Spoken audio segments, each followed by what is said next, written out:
Bismillahirrahmanirrahim. Assalamualaikum warahmatullahi wabarakatuh. Jumpa lagi bersama dengan kami di kanal YouTube Muslimah Ulul Albab, program Suara Pakar. Insya Allah pada hari ini kita akan berbincang tentang dunia kesehatan, yaitu bertemakan mitigasi kesehatan. Hari ini telah hadir bersama kita seorang pakar. Beliau adalah salah satu pengamat di bidang kesehatan. Beliau adalah Ibu Dr. Yuyun Widianingsih, Master Kesehatan, spesialis patologi klinik konsultan. Gimana kabarnya Ibu Dokter? Alhamdulillah baik Pak Yayu. Alhamdulillah. Ya, ini kalau berbicara tentang dunia kesehatan hari ini, apalagi memang pasca pandemik, ternyata kita terutama di Indonesia itu masih punya banyak PR ya, Bu Dokter. Apalagi berbagai macam penyakit-penyakit yang sifatnya epidemik gitu ya, seperti kayak flu, apalagi kemarin ada isu terkait dengan PMK, kemudian penyakit-penyakit zoologi gitu.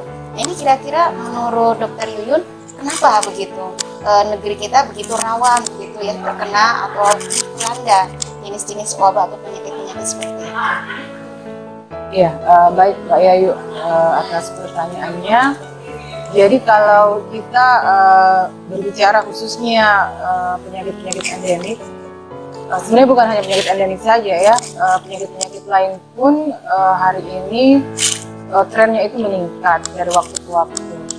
Tapi kalau memang kita lebih khusus ke endemik, ya pertama memang dari sisi geografi negara kita sendiri ya, secara geografis kita ini kan memang kaya dengan penyakit-penyakit yang terkait infeksi tropis begitu, terutama yang disebabkan oleh mikroorganisme, baik itu virus seperti kemarin ya COVID-19, kemudian juga bakteri, kemudian juga jamur, dan juga istilahnya ada protozoa ya.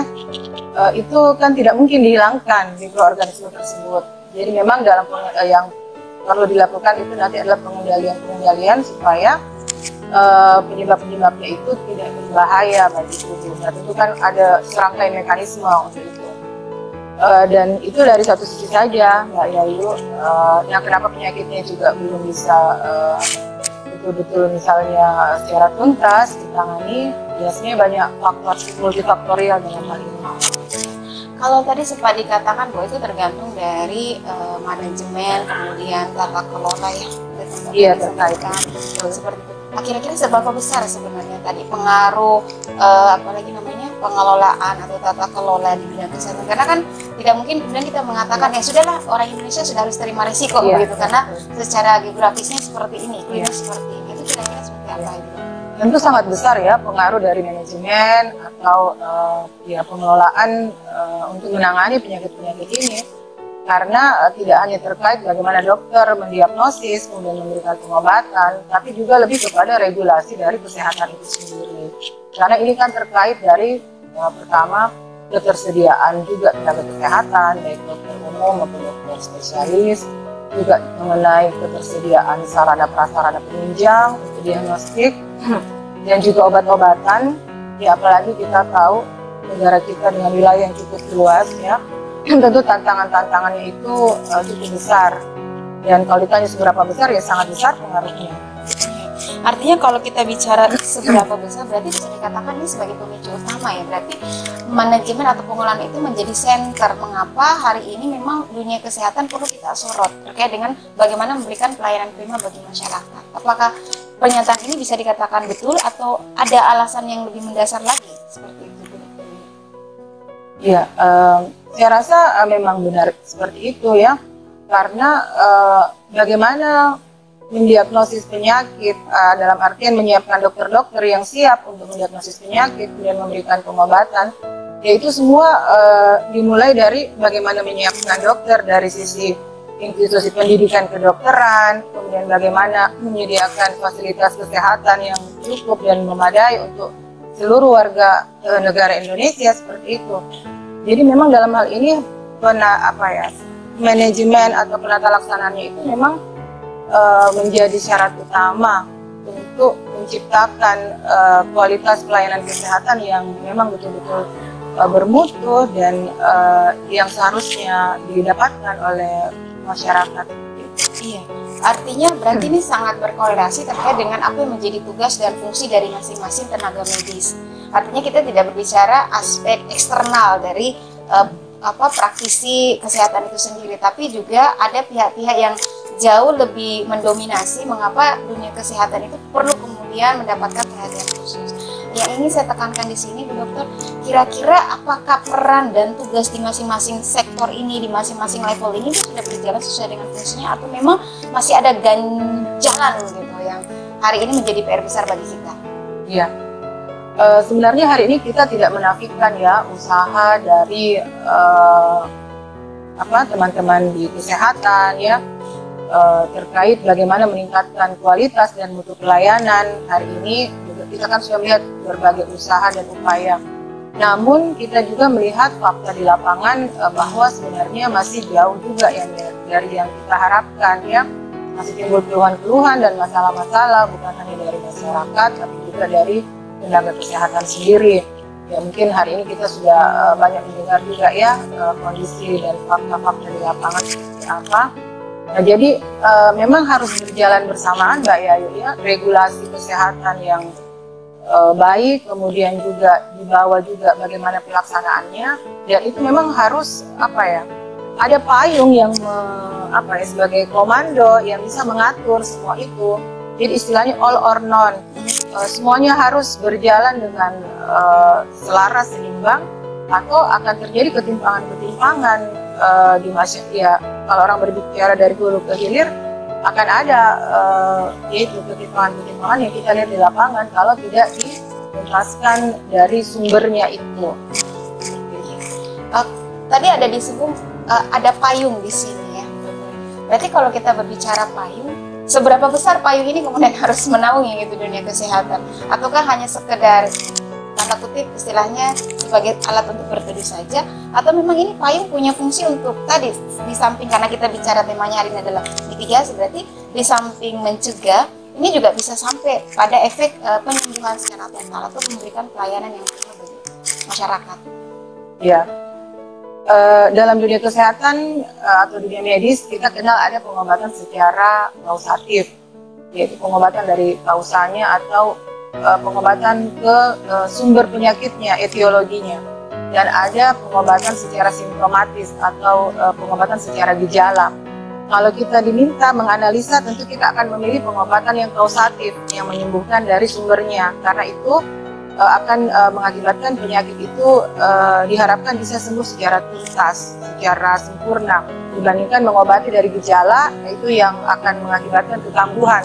Sembuh, kemudian berhenti minum obat, kambuh lagi. Nah, terkait tadi dengan pertanyaan Mbak Yayu sebagai payung, ya tentu diharapkan mekanisme atau regulasi yang memayungi itu tentu bisa melingkupi semuanya. Ya kita kan pakai payung, berharap kita seluruh tubuh itu bebas ya, tidak kena, misalnya kalau hujan tidak basah, kemudian kalau panas tidak kena terik yang sengatan matahari, seperti itu. Sebenarnya pemerintah sudah menyiapkan ya payung berupa undang-undang, payung regulasi, dan kebijakan-kebijakan. Jadi kita sebenarnya sudah melihat bahwa tools untuk pelayanan kesehatan itu sudah disiapkan oleh pemerintah sedemikian rupa. Hanya saja kita melihat prakteknya di lapangan itu masih ada gap, masih ada ketimpangan, masih sangat terasa ketidakpuasan masyarakat terhadap pelayanan kesehatan ya. Itu kita sudah bisa lihat juga fakta di lapangan, kita baca berita dan seterusnya. Jadi seperti itu. Iya. Adanya gap ini kira-kira kenapa, Dokter Yuyu? Karena bisa dikatakan bahwa memang pemerintah sudah total nih, sudah total di dalam memberikan pelayanan di bidang kesehatan, tetapi masih ada masyarakat yang merasa kok saya ini seolah-olah dilarang sakit, kok saya ini kalau misalnya ingin mengambil apa yang menjadi hak saya masih harus melalui beberapa mekanisme, mulai dari pendaftaran, gitu, sidik jari, ya, seperti itu. Nah, ini kira-kira apa yang menyebabkan? Apakah memang ada miss di visi dan misi pelayanan kesehatan kita hari ini, atau memang seperti itu SOP yang harus terjadi di lapangan, Dokter Yuyu? Iya, saya rasa harapan masyarakat, harapan kita semua bahwa kita bisa mendapatkan pelayanan atau akses pelayanan kesehatan dengan cepat, mudah, dan bisa segera menangani ya kondisi-kondisi atau keluhan-keluhan tentang kesehatan yang ada di masyarakat. Namun hari ini memang tadi seperti yang Mbak Yayu bilang, seakan-akan ada istilah orang miskin, mohon maaf ya, dilarang sakit seperti itu. Ya karena di lapangan memang sangat terasa bahwa apa-apa itu sekarang butuh uang. Masyarakat juga tidak bisa berobat kalau tidak membawa uang, ya. Bahkan ada masyarakat di lapangan yang akhirnya mendapat penyakit kronik karena itu masalah keterbatasan biaya. Jadi memang dalam hal ini adanya gap antara kalau bisa kita bahasakan ya, sudah ada payung atau regulasi yang disiapkan oleh pemerintah, tapi di sisi lain komersialisasi kesehatan juga itu nampak. Artinya memang berarti visi atau orientasi pelayanan hari ini lebih kepada profit begitu ya Dokter Yuyu. Artinya kalau kita kemudian ingin betul-betul memberikan pelayanan prima, berarti kita harus keluar dari orientasi atau visi profit tadi itu. Menurut Dokter Yuyu, kira-kira ada nggak tawaran terkait dengan bagaimana proses atau mekanisme pemberian pelayanan kesehatan ini itu tidak lagi diorientasikan pada orientasi kapitalistik itu tadi, tapi lebih kepada bahwa memang ini menjadi kebutuhan rakyat dan sang regulator itu harus menyediakan secara free atau secara gratis misalnya. Ya, sebenarnya sistem atau regulasi yang bisa memberikan pelayanan kesehatan katakanlah secara mudah, murah, bahkan gratis kepada masyarakat, itu kita dapatkan contohnya dalam sistem Islam. Mungkin kita yang perlu menggali kembali bagaimana peradaban Islam itu menyiapkan pelayanan kesehatan atau akses pelayanan kesehatan kepada masyarakat itu dengan ini ya, total seperti itu.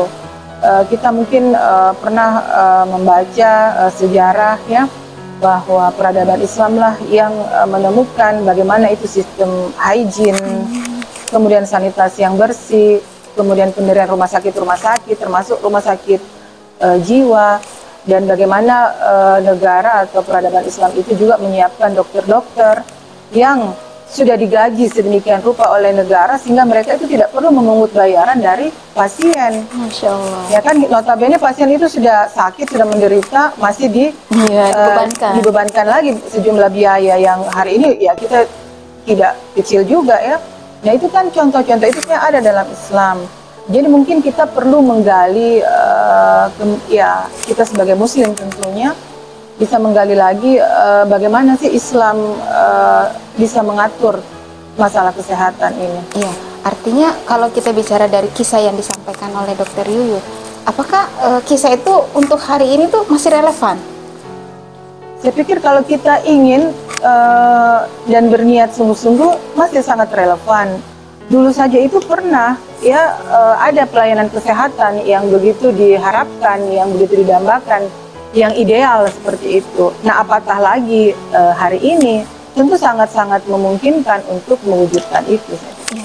Apa dasarnya Dokter Yuyung mengatakan bahwa sangat mungkin kita bisa kembali memberikan pelayanan kesehatan yang prima sebagaimana yang pernah dicontohkan oleh peradaban Islam di masa dulu? Iya, beberapa faktor ya kita bisa sebutkan dalam hal ini, bahwa pertama dari sisi ekonomi kita punya sumber daya alam yang begitu kaya, begitu subur ya, baik minyak, tambang, batu bara, kemudian dari sisi sumber daya alam di laut ya, kemudian juga hutan, hampir semua ya. Mungkin saya langsung sebut saja bahwa negara-negara Muslim itu sebagian besar adalah negara-negara yang begitu kaya akan sumber daya alam, dan semua itu kan tentu akan sangat bisa kita manfaatkan ya kalau terkait dengan masalah kesehatan, untuk mendirikan institusi pendidikan, menghasilkan dokter-dokter yang mumpuni dan handal, membangun rumah sakit, sarana prasarana, nanti kan terkait juga misalnya tentang riset di dunia medis dan seterusnya, ya tentu itu membutuhkan perekonomian yang kuat, dan saya rasa kita punya untuk itu. Kemudian di sisi lain juga dari sisi demografi, penduduk ya atau sumber daya manusia yang besar itu ada di kita. Kemudian apalagi Mbak Yayu ya, selain tadi sumber daya alam dari sisi ekonomi, kemudian sumber daya manusianya.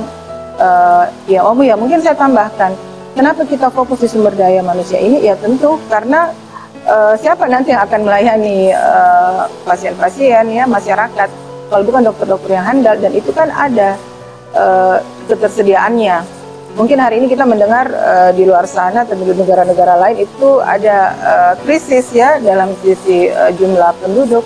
Nah, insya Allah kita tidak khawatir untuk hal tersebut karena sumber daya manusia kita banyak dan sangat produktif seperti itu. Hanya saja Mbak Yayu ya, kedua aspek tersebut, ekonomi dan SDM itu tidak akan bisa berjalan optimal sebagaimana tadi yang sudah disebutkan tanpa adanya sistem politik yang sahih yang menaungi ya kedua hal tersebut. Kalau kita berbicara sistem politik yang sahih adalah ya sistem politik yang berasal dari sumber yang sahih, yaitu Allah Subhanahu wa Ta'ala. Ya, Masya Allah, berarti kita punya solusi ya, Dokter Yuyung. Berarti PR-nya di sini nih, kira-kira kita sebagai seorang intelektual, praktisi kesehatan, apa yang bisa kita lakukan untuk memberikan yang terbaik sambil kita menanti sistem politik yang sahih ini kemudian mengatur bidang kesehatan? Yang paling pertama sebagai ya umat Islam, tentu kita harus menyampaikan informasi ini kepada masyarakat dan juga terkait masalah ini ya kepada saudara kita petugas kesehatan, bahwa masalah dunia kesehatan hari ini sebenarnya ada solusi yang solutif, yaitu solusi yang berasal dari Islam itu sendiri. Nah, ini penting buat menurut saya untuk kita sampaikan, tentu dengan menyampaikan contoh-contoh yang ada. Jadi ini bukan suatu hal yang apa ya istilahnya utopis, hanya semacam ya dongeng belaka, tapi ini memang kejadiannya betul-betul ada. Dan tentu saya berpikir sebagai umat Islam, petugas kesehatan pun itu menyadari bahwa dia harus diatur oleh Allah Subhanahu wa Ta'ala yang menciptakan kita dan juga sebagai pengatur kehidupan kita. Saya pikir itu poin penting. Dan juga selain tadi, mungkin bahasa simpelnya kita mendakwahkan ya ide ini kepada teman-teman kita, ya mungkin untuk skala kecil mungkin ke teman-teman kantor kita, ataupun mungkin nanti kita bisa berkumpul menyampaikan ini ke masyarakat secara lebih luas. Dan buat saya sebagai petugas kesehatan, ya tentu menghimbau teman-teman petugas kesehatan untuk bagaimana apa ya bisa belajar Islam juga lebih intens, dan tentu dalam pelaksanaan tugas-tugas di pelayanan kesehatan mari kita lakukan juga dengan sepenuh hati dan berdasarkan prosedur yang berlaku. Agar cita-cita kita ya dalam memberikan pelayanan yang optimal kepada masyarakat itu bisa terwujud, ya ini tentu dengan pelaksanaan atau penerapan Islam secara kafah. Wah, Masya Allah, berarti untuk memberikan pelayanan prima bagi masyarakat, hari ini sebenarnya kita punya solusi ya Dokter Yuyung, yaitu dengan penerapan Islam secara kafah. Artinya memang kita butuh politik Islam hari ini. Ya, luar biasa ya pemirsa, bagaimana kemudian Dokter Yuyung memberikan gambaran kepada kita bahwa dunia kesehatan hari ini pun itu ternyata masih bisa kita selamatkan tentunya dengan penerapan Islam secara kafah. Ya, demikian bincang-bincang kita hari ini, sampai ketemu lagi di kanal YouTube Muslimah Ulul Albab pada edisi berikutnya. Demikian dari kami. Terima kasih. Assalamualaikum warahmatullahi wabarakatuh.